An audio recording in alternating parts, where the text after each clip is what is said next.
E aí, pessoal, tudo bem? Espero que vocês estejam bem. Gente, vou retomando aqui com vocês a nossa introdução à cinemática, lembrando que verifique bem os conceitos da aula anterior de introdução à cinemática. Conceito de partícula, conceito de referencial, repouso em movimento e trajetória. É bastante importante que você esteja com esses conceitos bem solidificados na sua cabeça. Hoje, nós vamos fazer a parte 2 de cinemática. O que nós teremos nessa aula? Nós vamos passar por geometria do movimento, então vai começar um pouquinho da matemática para fazer o estudo do movimento de um móvel e passaremos um dos conceitos mais importantes desse início de conteúdo, que é o conceito de velocidade média, e eu gostaria de passar para vocês como que isso costuma cair no vestibular, beleza? Tudo que você precisa, você vai ter aqui nessa aula. Começando então com geometria do movimento. Repara que eu fiz o desenho aqui na lousa de uma reta, que representa um referencial. Então, uma reta onde o móvel vai se movimentar, chamei essa reta de x, coloquei aqui entre parênteses metro, que é o que eu vou utilizar como unidade, e fiz algumas marcações. Esse lugar que eu chamei de zero, presta bem atenção nele, esse lugar que eu chamei de zero se chama origem dos espaços. Na grande maioria das questões é você que vai definir onde é a origem dos espaços. Então aqui está a origem dos espaços e eu coloquei o sentido crescente para a direita. Então aqui eu marquei pontinhos aleatórios, né? 10, 20, 30, menos 10, menos 20, menos 30, ok? Eu vou fazer uma suposição e dessa suposição eu quero apresentar para vocês esses 3 conceitos fundamentais de geometria do movimento. Vamos supor a seguinte situação. Imagina que um certo móvel esteja inicialmente na posição menos 20. Então, a posição inicial do móvel é a posição menos 20. O cara sai da posição menos 20 e ele vai para a posição 20. Então, olha o que ele fez. Ele saiu do menos 20, veio até o 20 e agora ele vai voltar para a posição 10. Então, ele vai sair agora da posição 20 e ele vai retornar para a posição 10. E dentro dessa situação hipotética que eu fiz aqui com vocês, eu quero fazer algumas perguntinhas que são muito importantes. A primeira delas, qual é a posição ou espaço do móvel? O que é posição ou espaço?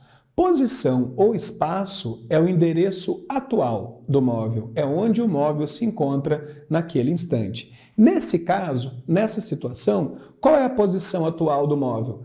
Do menos 20 veio para o 20 e está passando nesse momento pela posição 10. Então a posição, também chamada espaço do móvel, é de 10 metros. Você pode chamar de x igual a 10 ou de s igual a 10, que é o que a gente mais utiliza.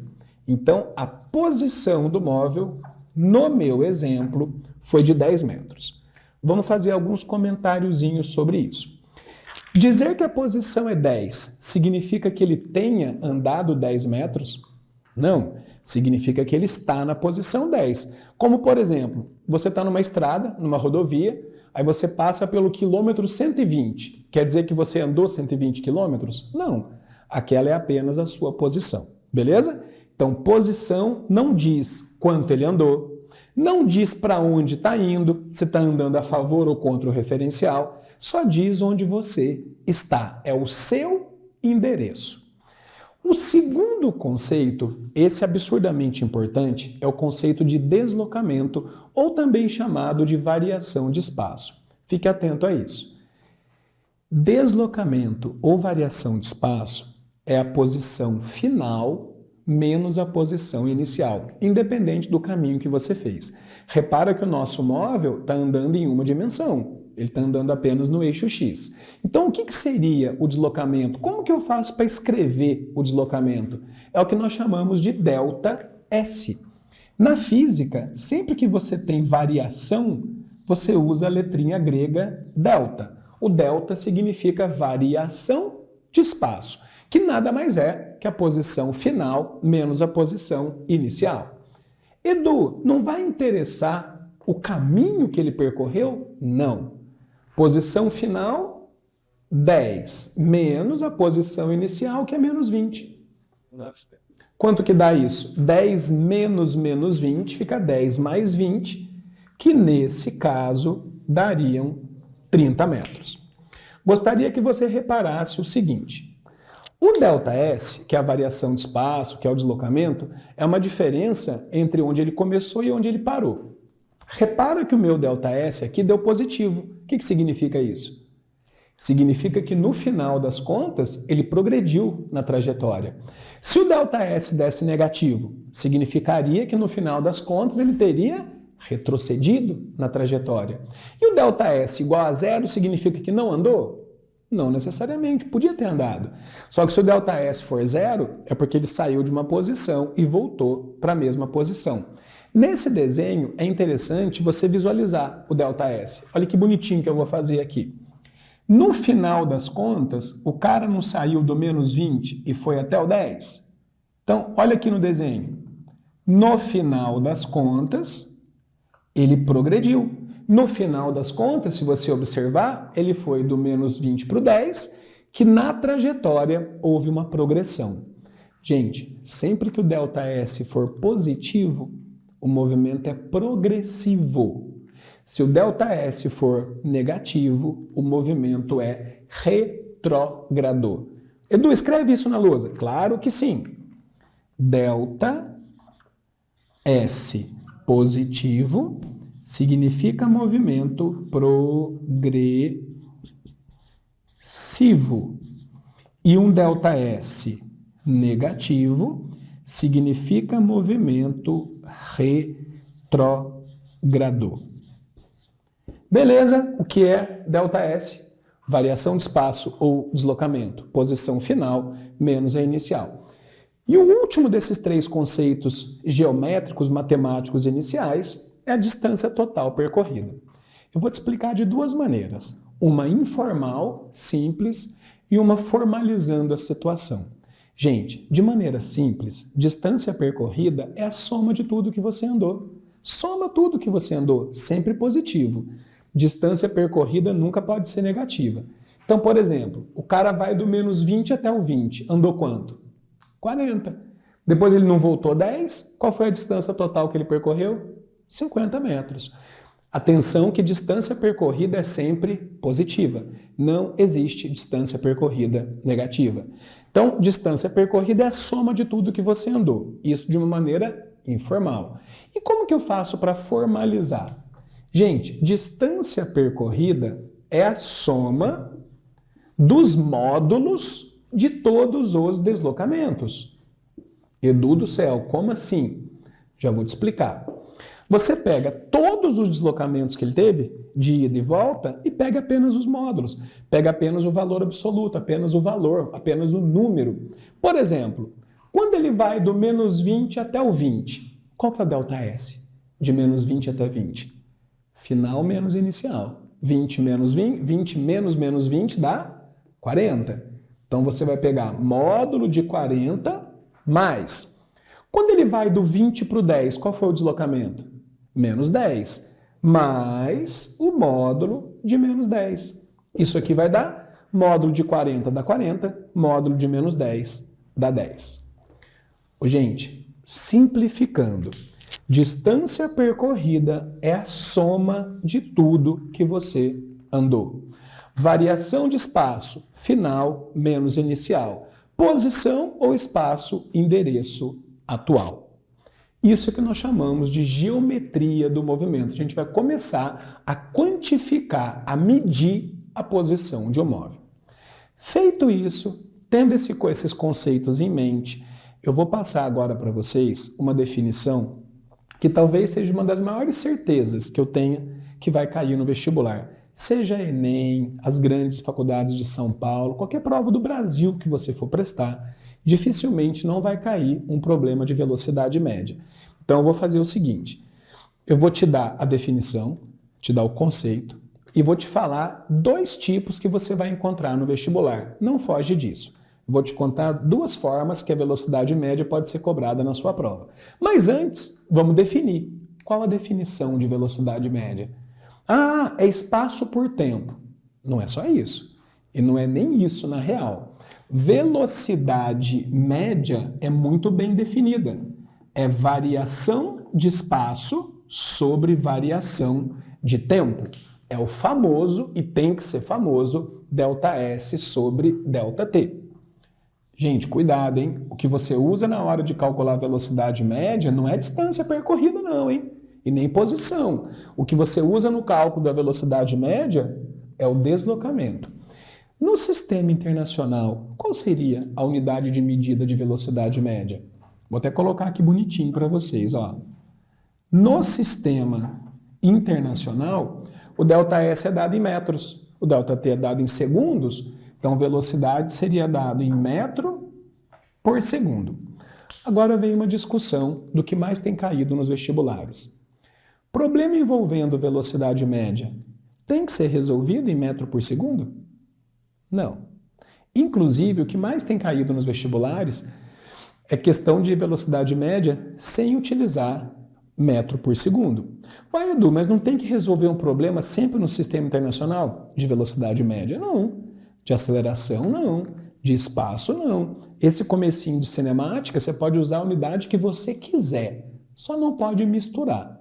Qual que é a outra unidade que é muito utilizada, além de metro por segundo? Quilômetro por hora.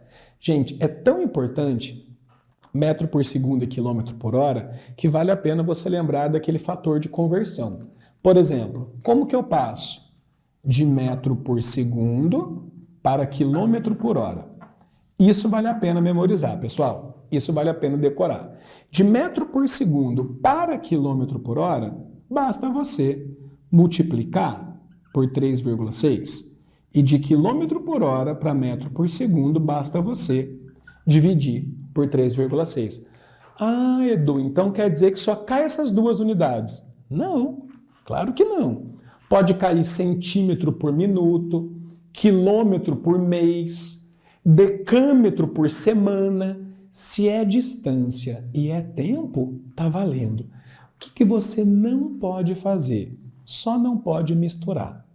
Caiu uma questãozinha há alguns anos na FUVEST em que a velocidade estava em milímetro por ano. A distância ele deu em quilômetros e perguntou o tempo em ano. Que sugestão que eu tenho para você? Tente usar a velocidade como parâmetro, como padrão. Então, se a velocidade estiver em milímetro por ano, tenta manter milímetro por ano. Transforma a distância para milímetro e mexe com o tempo em ano. Então, use a velocidade como base. Use a velocidade como parâmetro. Quando que vale a pena você converter velocidade? Metro por segundo para quilômetro por hora, ou quilômetro por hora para metro por segundo. Agora, uma unidade muito fora do padrão, tipo centímetro por semana, deixa centímetro por semana mesmo, mas converta a distância para centímetro e o tempo mantenha em semanas. Use a unidade que você quiser, só não misture. É o primeiro estilo de exercício que mais cai no vestibular. Aplicação direta da formulazinha V igual a ΔS por ΔT. Só que os vestibulares misturam unidades. Caiu na FAMERP também há pouco tempo uma questãozinha que a velocidade estava em quilômetro por hora, mas a distância estava em metro. Ele perguntava a resposta do tempo em segundos. Então, nesse caso, quilômetro por hora e metro por segundo vale a pena converter. Então, passar de quilômetro por hora para metro por segundo é fácil. Aí, fazendo isso, você não mistura as unidades. Então, fechando. Primeiro tipo de exercício que mais cai no vestibular sobre velocidade média, aplicação direta da formulazinha. V ΔS ΔT. Sério, Edu? Muito sério. Só que preste atenção. Dificilmente eles vão deixar as unidades todas redondinhas. Normalmente você vai ter que fazer conversão. E a dica é, tente manter a unidade da velocidade. Faça com que o ΔS e o ΔT acompanhem a velocidade, a menos que seja metro por segundo e quilômetro por hora que você tem o fator de conversão para utilizar. Beleza? Então, o primeiro tipo que mais cai, aplicação direta da formulazinha, mas geralmente tendo que converter a unidade. O segundo tipo de exercício que cai, que se você seguir o que eu vou te mostrar aqui, você não vai errar, é probleminha envolvendo trecho. Nossa, Edu, como assim probleminha envolvendo trecho? Você faz um trecho com uma velocidade e um segundo trecho com outra velocidade. E ele te pergunta, por exemplo, a velocidade média total. Vamos fazer um exemplo? Um exemplo teórico. Eu reparti aqui uma estrada em 3 pedacinhos. ABC. Vamos supor que no primeiro trecho, que eu chamei de AB, ele tenha percorrido com velocidade média V1. E o segundo trecho, que eu vou chamar de BC, vamos supor que ele tenha percorrido com velocidade média V2. Dá para resolver qualquer tipo de exercício somente com essas duas informações? Não. Ele tem que te dar pelo menos mais uma informação em cada trecho. Por exemplo, no primeiro trecho, ele pode te dar, por exemplo, o ΔS, que ele percorreu. E no segundo trecho, ele pode te dar, por exemplo, o tempo que ele gastou para percorrer. Como que você faria num problema como esse para descobrir a velocidade média total? ΔS por ΔT. Só que qual ΔS que você vai usar? O ΔS1 mais o ΔS2. Qual ΔT que você vai usar? ΔT1 mais ΔT2. Mas repara que você tem um problema. Do primeiro trecho, você tem a velocidade e o espaço. Você não tem o tempo. O que você tem que fazer primeiro, então? Qual que é a primeira coisa que você faz quando tem um problema de trecho? Verifique de maneira isolada cada trecho e calcule o que está faltando. Então, por exemplo, se você tem a velocidade e você tem a distância, o que falta você calcular? O tempo. Aí você vai e calcula quanto tempo ele gastou no primeiro trecho. Como é que você vai fazer isso? Velocidade, ΔS, por ΔT.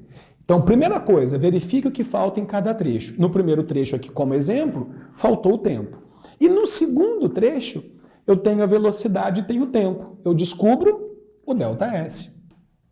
Então, você vem aqui e descobre o ΔS. Feito isso, como que eu vou descobrir a velocidade média total da viagem? ΔS sobre ΔT. Velocidade média ΔS sobre ΔT. Só que tem um detalhe, né? Quem que vai ser esse ΔS que você vai usar? Somatório dos ΔS. Ou seja, ΔS1, que ele já tinha dado, mais ΔS2, que você calculou. E o ΔT, somatório dos tempos. ΔT1, que você calculou, e ΔT2, que no meu exemplo tinha sido dado. Eu gostaria de fazer só um comentáriozinho com vocês, antes de fechar essa segunda aula de introdução à cinemática. Quando você tiver um problema de trecho, a primeira coisa que você faz, calcula o que falta em cada trecho. Então, no nosso exemplo, tinha faltado o ΔT1 e tinha faltado o ΔS2. Joga na formulazinha da velocidade média e calcula o que falta. Ok. Feito isso, ΔS, somatório de ΔS, somatório de ΔT, mata o exercício. O comentário que eu queria fazer é o seguinte. E se, num problema como esse, ele tivesse viajado de A para B num certo tempo, ΔT1, tivesse ficado parado no ponto B por um certo intervalo de tempo e depois continuado a viagem em ΔT2? O tempo que ele ficou parado no ponto B entraria ou não na conta da velocidade média? A resposta é sim. Edu, dá um exemplo. Já. Se no trecho vermelho ele gastou 1 hora, ficou parado 1 hora no ponto B, depois gastou mais 3 horas no tempo verde, qual que vai ser o somatório dos tempos? 1 da parte vermelha, mais 2 que ele ficou parado, mais o 3 do que ele da parte verde. Daria um total de 6 horas. Ou seja, se entre dois pontos que você quer descobrir a velocidade média, você ficar parado por meia hora, essa meia hora entra na conta final. Toma cuidado com isso, que é muito comum eles cobrarem no vestibular problema de trecho com uma parada no meio. Por exemplo, eu vou de São Paulo a Salvador. Fico parado em Salvador 2 horas. Depois de Salvador eu vou até Fortaleza. Essas 2 horas entra na hora de calcular a velocidade média entre São Paulo e Salvador. Tudo bem? Primeiro problema de velocidade média que mais cai, aplicação direto, mas geralmente tendo que converter unidade. Não tem que resolver exercício no sistema internacional. Resolva no sistema que você quiser, mas use a velocidade como parâmetro. Olhe a unidade que está na velocidade e faça o ΔS, ΔT acompanhar.